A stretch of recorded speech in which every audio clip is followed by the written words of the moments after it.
Alors, dernière présentation de Dominique Defresne de Paris. Correction d'une importante malformation squelettique faciale, secondaire à un angiome plan hypertrophique, traitement multidisciplinaire, utilisation de la simulation 3D numérique. Oui.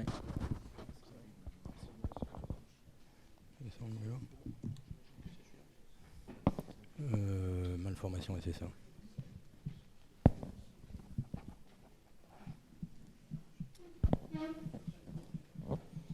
Voilà. Alors, je voudrais remercier le secrétaire général de m'avoir permis de parler ici et à M.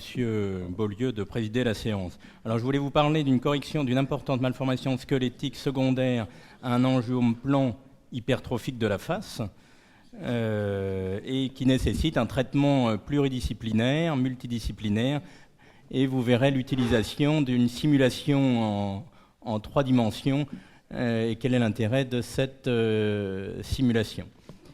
Alors, pour passer, c'est ça. Voilà.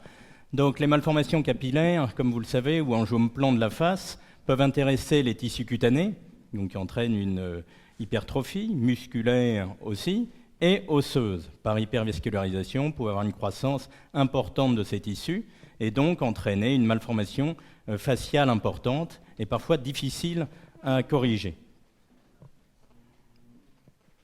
La correction de ces angiomes plans hypertrophiques nécessite, comme vous le savez, beaucoup de spécialistes, dermatologues, qui peuvent venir intervenir avec son laser acolorant pour essayer d'atténuer les taches rosées, voire plus framboisées de la partie cutanée. Les neuroradiologues, et dont le diagnostic différentiel est vraiment très important dans ces malformations, car il faut éliminer une malformation artério-veineuse dont le traitement est significativement différent.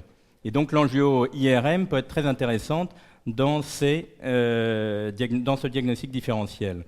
On a besoin de neurologues parce que parfois vous avez des épilepsies qui sont associées à ces malformations, les ophtalmologues pour les atteintes oculaires que ça peut entraîner.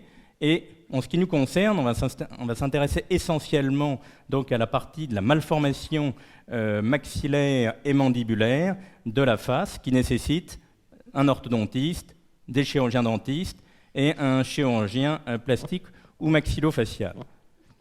Donc c'est le sujet de la communication, c'est la correction de cette malformation maxillo-mandibulaire qui va nécessiter donc une équipe de chirurgien dentiste, orthodontiste, chirurgien plasticien, maxillofacial. Et là, vous verrez l'intérêt de la simulation 3D et on utilise le logiciel Materialize CMF, crânio-maxillofacial. Alors, le cas le plus simple, en fait, c'est cette malformation qui touche le tiers inférieur de la face, un angiome plan hypertrophique, où vous avez une hypertrophie importante du maxillaire et qui touche essentiellement la partie gauche chez ce jeune et qui va entraîner donc cette malformation où vous pouvez voir une inocclusion labiale au repos. Vous voyez que les lèvres ne se touchent pas au repos.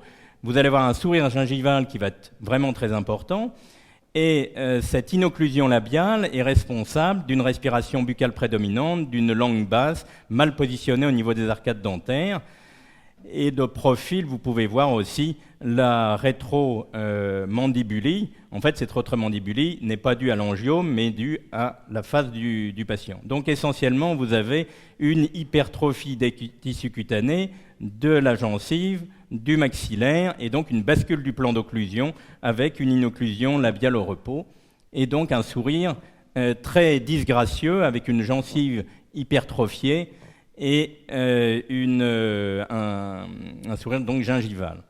Donc là encore, il faut absolument éliminer un angiome artério-veineux dont le diagnostic et surtout le traitement est complètement différent et qui nécessite des embolisations si vous avez des saignements, alors que dans l'angiome plan hypertrophique, vous n'avez pas besoin d'embolisation.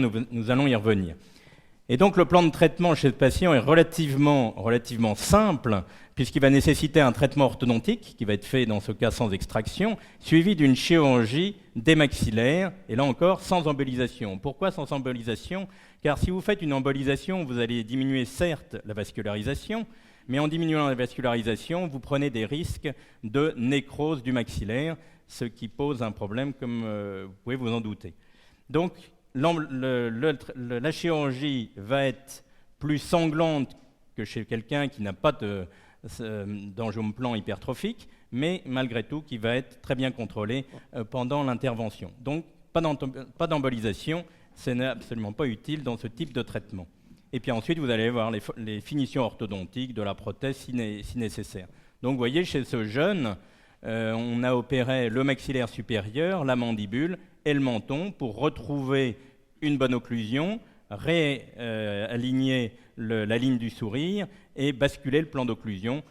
Comme vous le voyez sur la photo avant et après, vous voyez que vous avez une différence significative de la face. Ce jeune a retrouvé une occlusion labiale, une compétence labiale, c'est-à-dire que les lèvres se touchent de façon tout à fait normale au repos et a pu retrouver une respiration nasale prédominante et non une respiration buccale qui peut entraîner une modification et un déplacement secondaire des dents.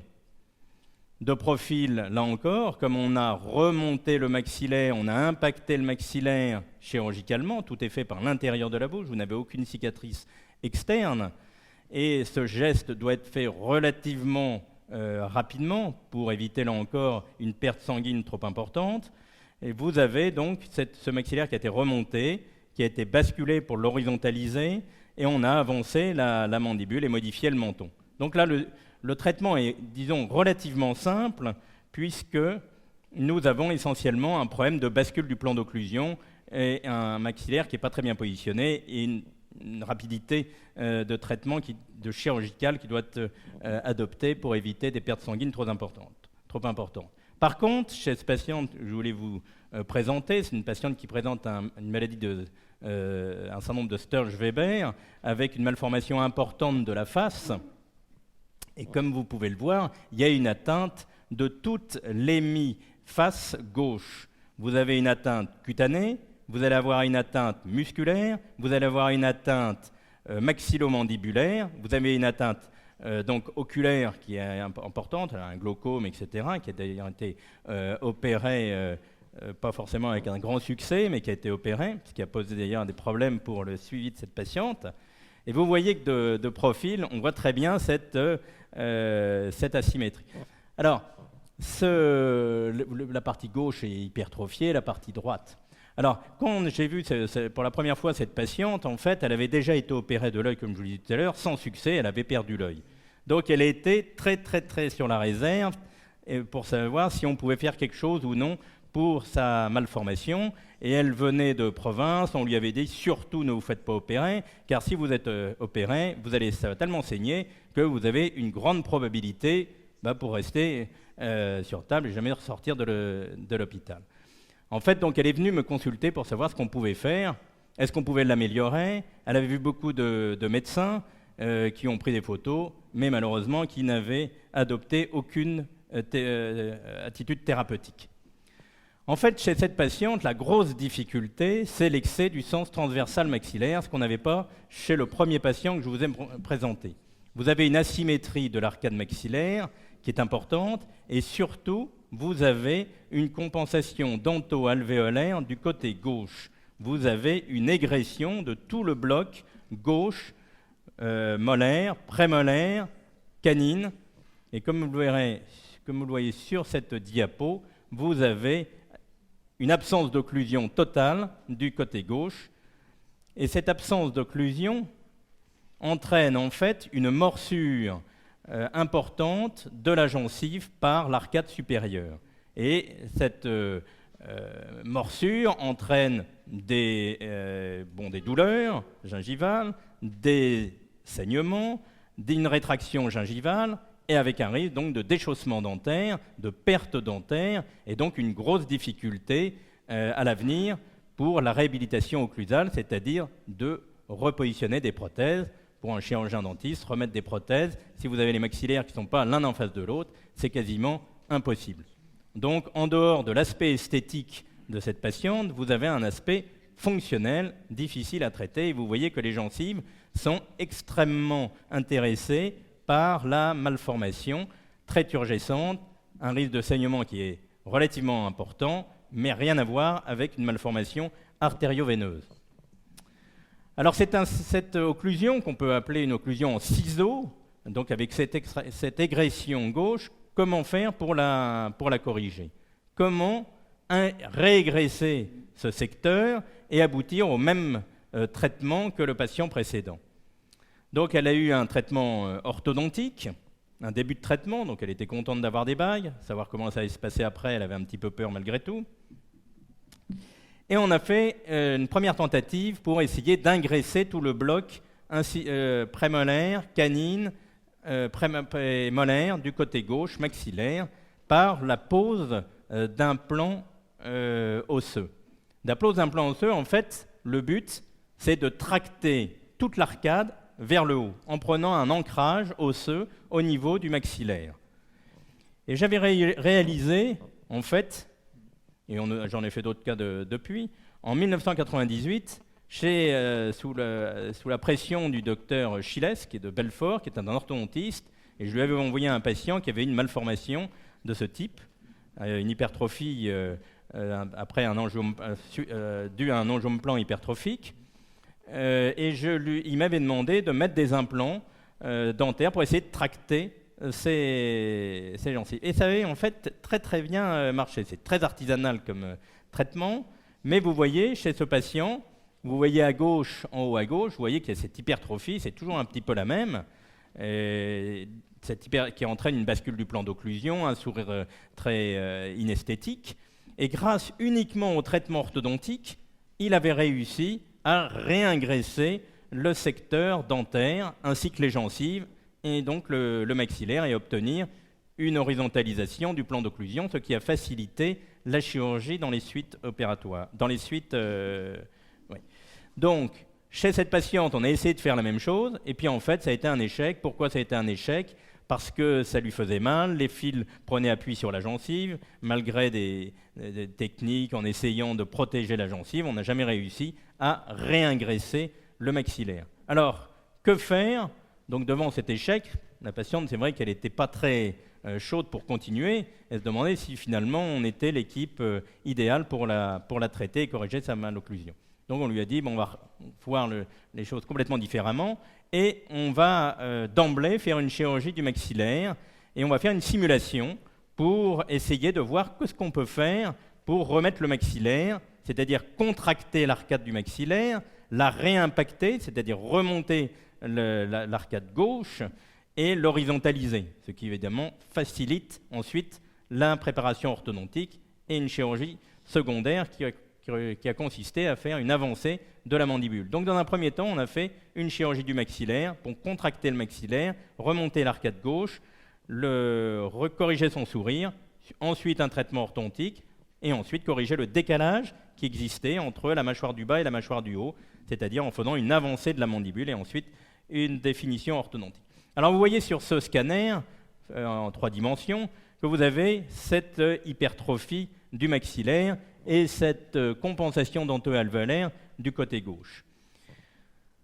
Si on veut retrouver les radios classiques qu'on utilise en chirurgie orthognatique pour repositionner les maxillaires, ce sont une téléradiographie de profil, téléradiographie de face. Là, de profil, on peut retracer les différents plans que l'on utilise habituellement, le plan de Francfort, le plan d'occlusion.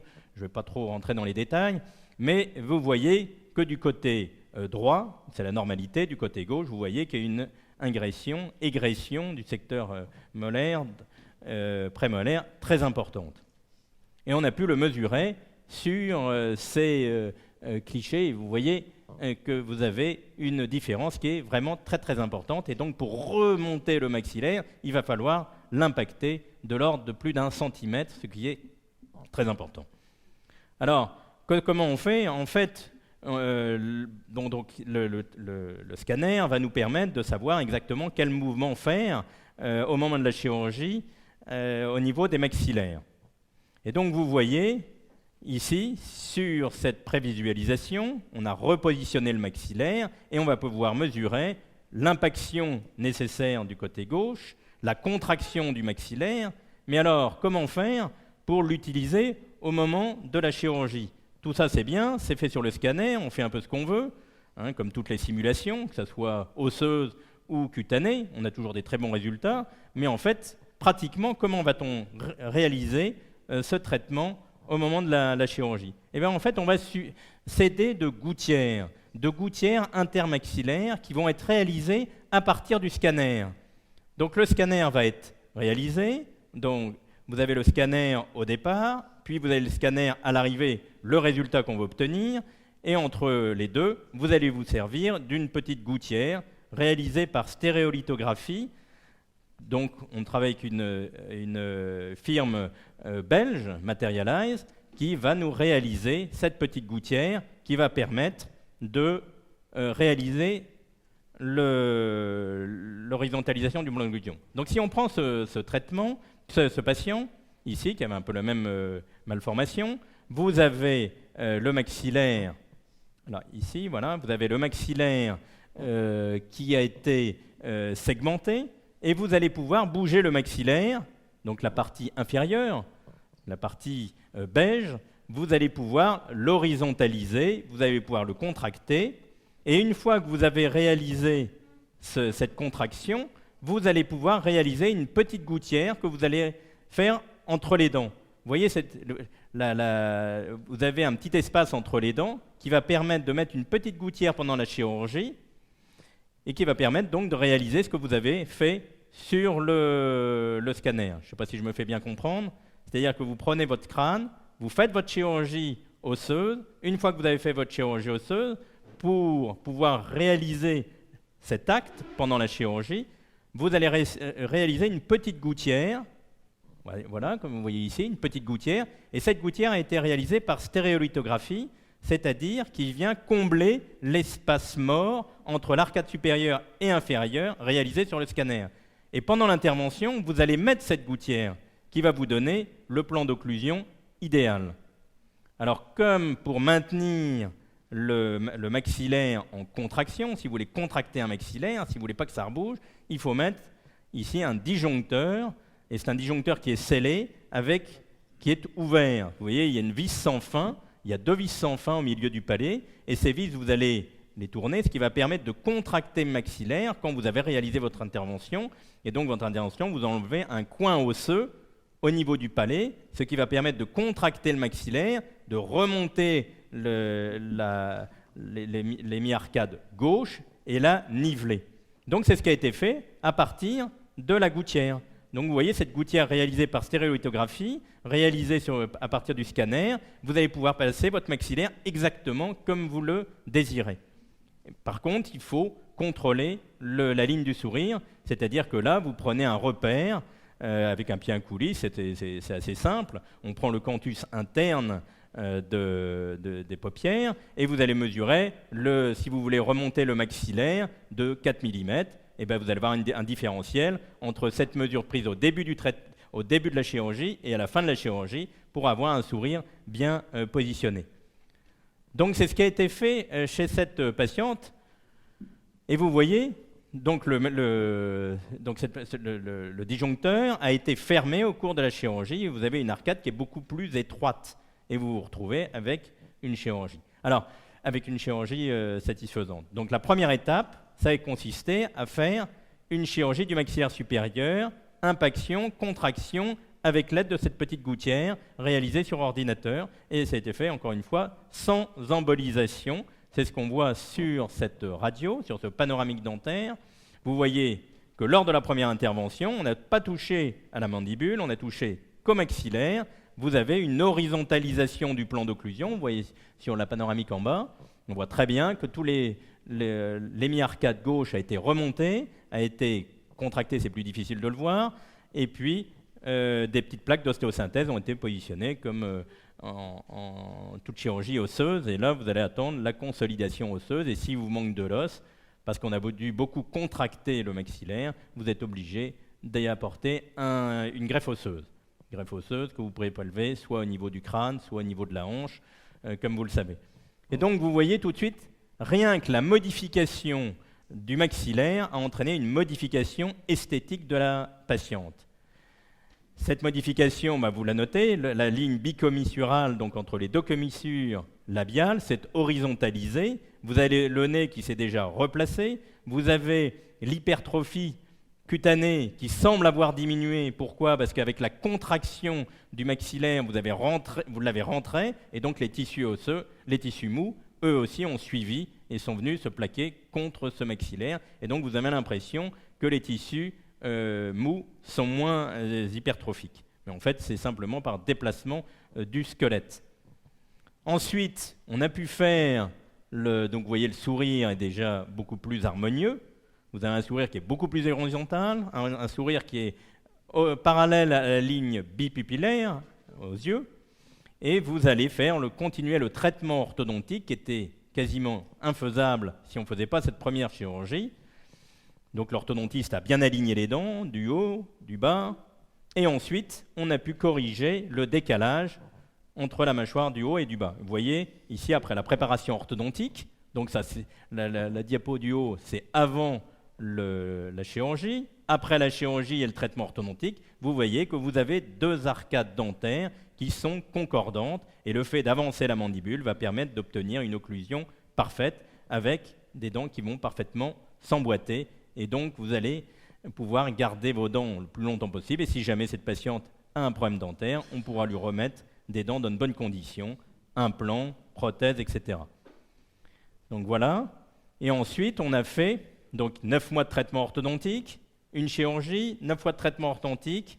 Et enfin, on peut réaliser la chirurgie d'avancée mandibulaire pour corriger le décalage antéro-postérieur entre la mâchoire du haut et du bas. Le résultat après cette deuxième chirurgie, donc on a corrigé le décalage. Donc vous voyez au départ, vous avez l'après deux chirurgies. Vous voyez la normalisation de la face. Vous avez toujours cet aspect turgescent de la surface cutanée qui sera corrigée par du laser colorant par un dermatologue. Le profil, vous voyez que les lèvres sont mieux repositionnées. La distance cervico-médiane a augmenté. Le nez ne s'est pas trop modifié. Au contraire. Il s'est repositionné, mais sans élargissement des ailes narinaires. Et donc, vous avez cette avancée mandibulaire que j'ai réalisée pour obtenir une occlusion parfaite. Il lui manque une dent. Cette dent peut être remplacée par un implant.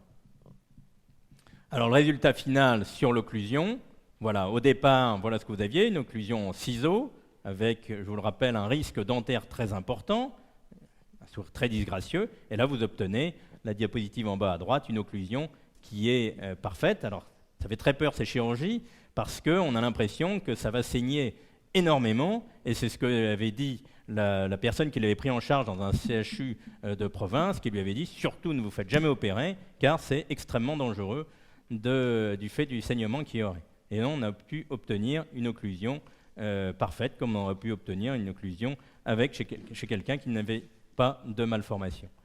Donc ici, vous voyez les différentes phases du traitement, après la première chirurgie, après la deuxième chirurgie. En fait, c'est surtout le profil qui a changé entre la première et deuxième chirurgie. Vous voyez, donc, ensuite, il faut prendre en charge les tissus mous, donc le sourire qui s'est nettement amélioré. Donc vous voyez, en fait, dans ce cas, la grosse difficulté, c'était de traiter l'endognathie, enfin, non, c'est l'inverse, le fait que le maxillaire soit beaucoup trop large, et comment le traiter chirurgicalement. Et donc vous voyez que l'aide du scanner a été très fructueux dans son cas. Merci de votre attention. Merci de cette présentation qui est, à mon sens, vraiment extraordinaire. Je ne suis pas chirurgien maxillo-facial, mais c'est impressionnant. Il faut des malades compliants quand même. Voilà. Hein? Oui, il faut des malades qui soient compliants. Oui. Michel Germain, bravo pour cette chirurgie extrêmement élaborée. Deux questions. Peut-on parler de navigation pour la technique que vous avez utilisée? Non, on ne peut pas parler de navigation, parce qu'en fait, pendant l'intervention, on ne se sert pas d'instruments de navigation. En fait, on fait toute la prévisualisation sur le scanner avant. À partir du scanner, on fait cette gouttière qui permet de passer de la chirurgie, enfin du scanner à la chirurgie, mais ce n'est pas vraiment une navigation. Deuxième question, l'évolution à long terme, 10, 20 ans après ces chirurgies-là dont vous avez l'expérience. L'évolution à long terme, ça ne bougera plus. C'est-à-dire une fois que l'ossification est faite, il n'y aura plus. Donc c'est des techniques qui sont de plus en plus utilisées, même dans la chirurgie orthognatique classique, dans la remise en place des maxillaires. Une simple question. Pendant toutes ces manipulations qui durent un certain temps, j'imagine, comment s'alimentent les patients? En fait, les patients mangent généralement liquide pendant 15 jours et semi-liquide pendant 1 mois. Mais en fait, ils n'ont pas de blocage intermaxillaire, comme c'était fait il y a quand même pas mal d'années maintenant. En fait, ils peuvent ouvrir la bouche, ils ne sont pas bloqués. Donc les suites opératoires ne sont pas très traumatisantes. Bon, ils sont un peu gonflés, évidemment.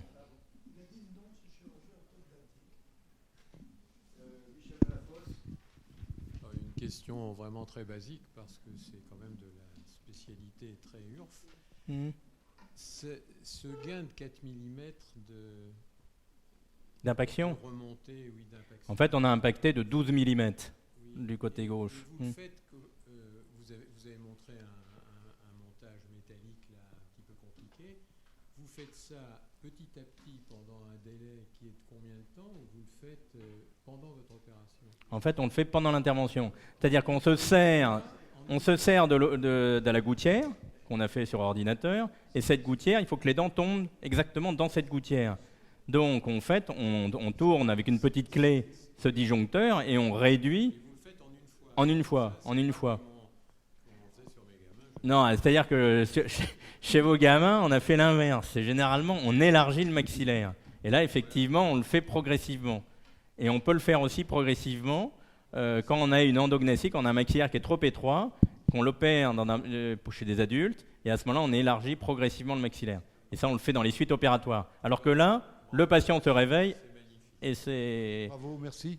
Je vous remercie d'avoir été patient, d'être resté jusqu'au bout. Je crois que ça en valait la peine. Merci beaucoup. Merci beaucoup. Et puis, merci aussi à Henri Judet d'avoir eu tout le travail de monter cette séance qui était très passionnante. Merci beaucoup.